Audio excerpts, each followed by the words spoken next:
no time for discouragement. Just got to get back to it, right?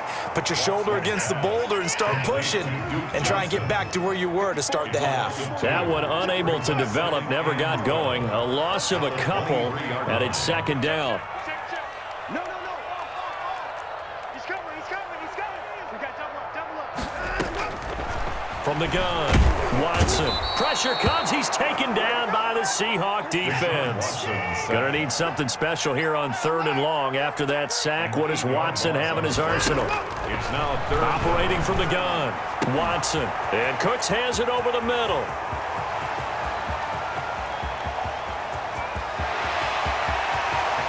And he's in. Touchdown, Houston. Brandon Cooks, 85 yards. And the Texans cut into that lead. I know Paul Revere talked about by land or by sea, right? You know, 1 by land, 2 by sea. He didn't mention air because right now we're seeing a big-time performance, aren't we? That's 2 touchdowns so far in this game. Where'd you pull that one from? And, you know, every now and then I actually listened in history class.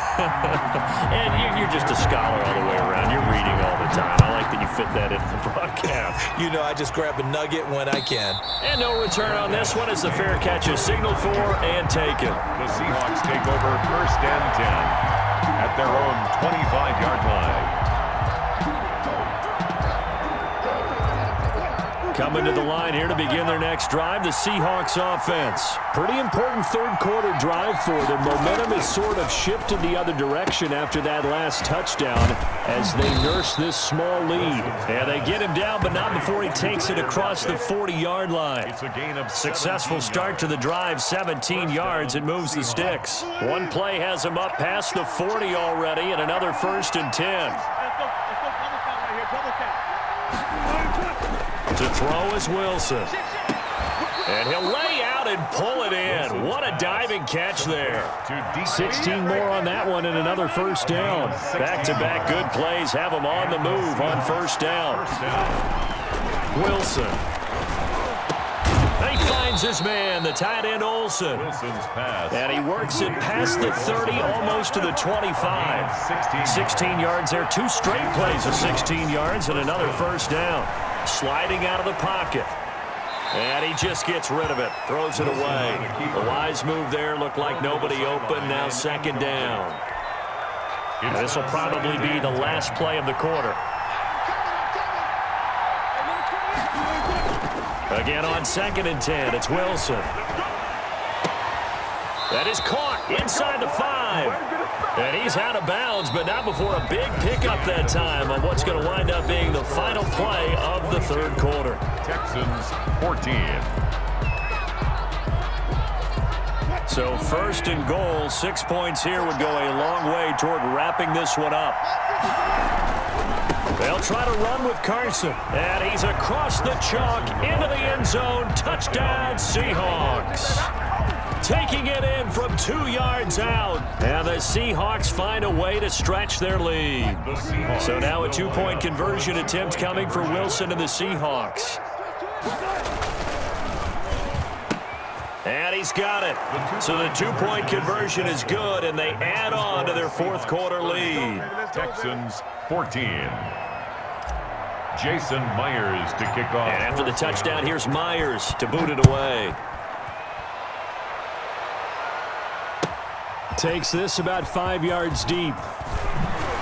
And only able to get this to the 19, so probably should have opted for the touchback. Texans take over 1st and 10 at their own 19-yard line. The Texans offense ready to go here for their next drive. Last time they were out here, they had the benefit of good field position, led to a touchdown. This time, they're going to have to work for it. They are, but with that last drive that culminated in a touchdown, I think they carry that confidence into this one. It doesn't matter where you start with the football now, they have to feel great about their opportunity.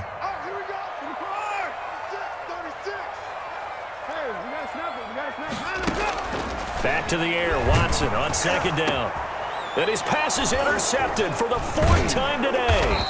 Picked off by Quandre Diggs. And he is going to bring this back inside the 20 to the 18-yard line. So from inside the 20, here's 1st and 10 at the 18. That interception sets them up beautifully already in the red zone. And you can hear it all the way up here. Oski, everyone turned to block, find a spot, and now they're set up inside. And intercepted, maybe the turning point they need. Lonnie Johnson picks it, and a great return as he's up close to the 40-yard line. That is the play they needed in a 2-score game here in the 4th quarter. No doubt about it. They did what they had to do to give themselves a chance to get back into the game. They turned it over to the offense. They are now in charge. Now they need to execute.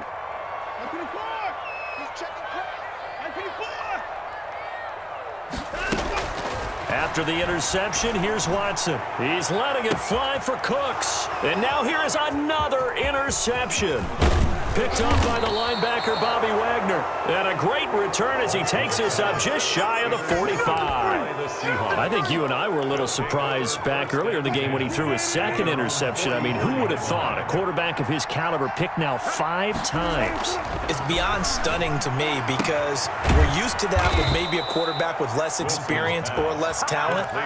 But a quarterback of his caliber, I can't believe what we've just seen. Absolutely. If you would have told me this coming into the ball game, I would have said never, not in a million years, but here we go.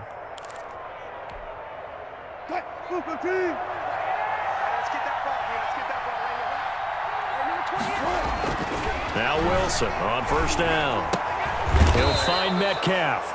This will be stopped about 2 yards shy of the marker. 8-yard gain, 2nd and 2. Brings up facing a 2nd and 2 after that last catch, good for 8 yards. Now Wilson. Oh, he's going to let this go for the end zone. And he's got it. Caught in the end zone for the Seahawk touchdown. Making a hat trick for Russell Wilson. 3 touchdown passes now. And the interception by the Seahawks D leads to a touchdown. They were still throwing with a comfortable lead here late, and now that lead even more comfortable. And your first thought is there bad blood that went into this one ahead of time, that maybe they're seeking some revenge or they just don't like them? But the other thing that always hits me is, are they worried about playoff positioning? Right? Are they worried about, do you need enough points in case there's a tiebreaker that comes into play later? Now this will make it into the end zone. And the decision to come out of the end zone is going to cost him 5 yards as he's taken down right at the 20. At their own 20-yard line.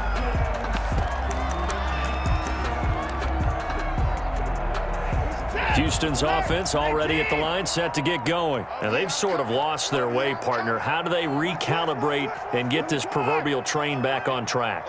Well, this is where leadership really comes into play. How's the head coach handling it? The offensive coordinator?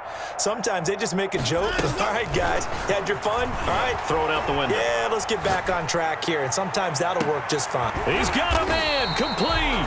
And he will finally be taken down, but not before he reaches the 38. 1st and 10 at the 38-yard line. On 1st down, Watson. Pass incomplete. That incompletion is not a surprise with the way that this one has gone, and the frustration of body language is evident everywhere. This team, they've really been put through the ringer in this one.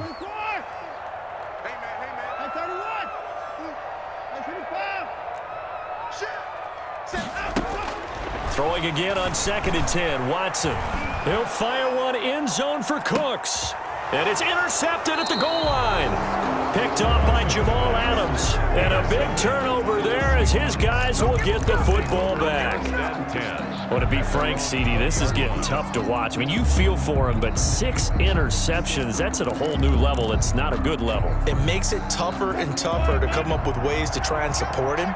But you have to as a team because you can't just throw your quarterback aside. You're going to need him later on. But it reminds me of a time that a former defense coordinator of mine told me he was in a game where his quarterback threw 7 interceptions. So after the 6th one of the defensive players went to the quarterback and said, here's what you do. Throw the ball to the other team, and let's see if our receivers can pick it off and turn it into a completion. That's just mean. I don't know that I'd go down there and say that to him right now. Probably pretty fragile. He was taken. A tackle made by Eric Murray from the 22. Here's 2nd and 8. It's 2nd and 8. from the shotgun. Wilson eluding the pressure right. Out to the right, he gets it to Lockett. And he'll be taken down, but not before they work it across midfield. And now, defensively, they're going to burn their first timeout. Remember, they get an extra time built in coming up here shortly at the 2-minute warning. On first down, Carson. And he's going to be met at about the 43. 3 yards on the pickup there, and it'll be second down. Brandon, I've got to think this offensive line has got some smiles on its faces. And I know it sounds crazy, but they practiced for this back in training camp. They knew they'd be in situations where it'd be extra defenders in the box coming after them, trying to keep them from locking down a game. Right now, they want to show the world they're up to the challenge.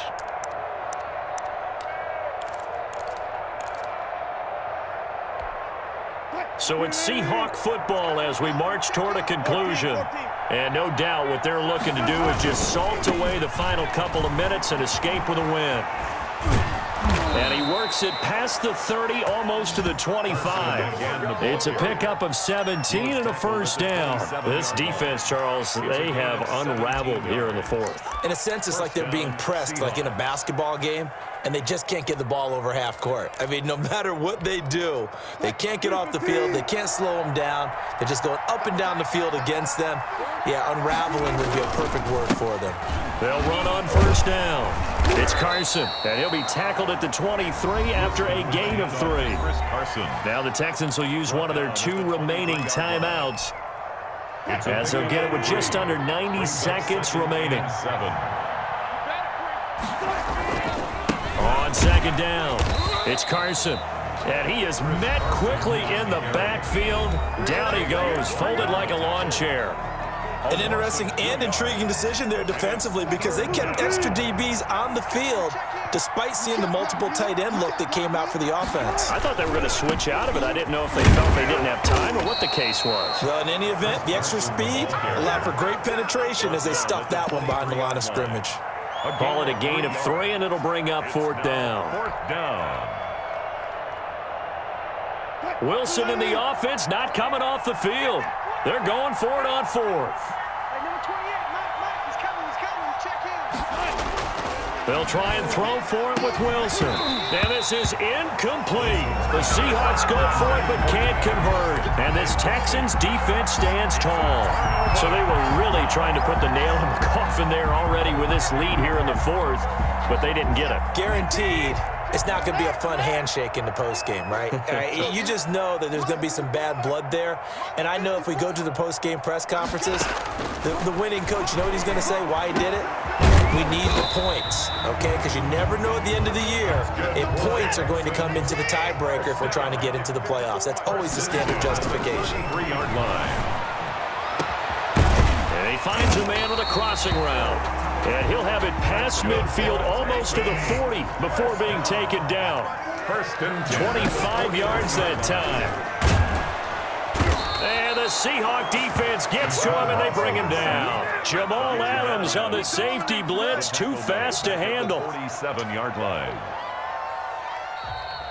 Today's final score, Seahawks 37. Charles, we saw a lot of points go up in this one. Certainly defensively, stuff that they can look at on film, don't you think? No doubt about it. And they've got to go back and check where the errors are, how they're going to fix them, and continue to get better at what they do. But they also need a little adjustment with their confidence. To give up that many points, even if you win a game, that can hurt you.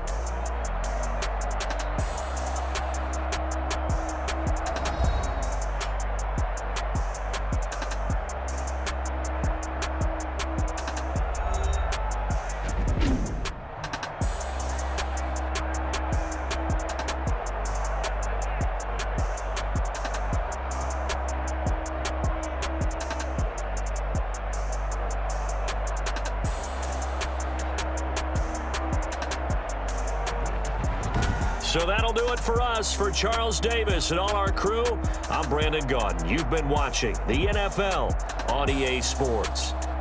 So long from Houston.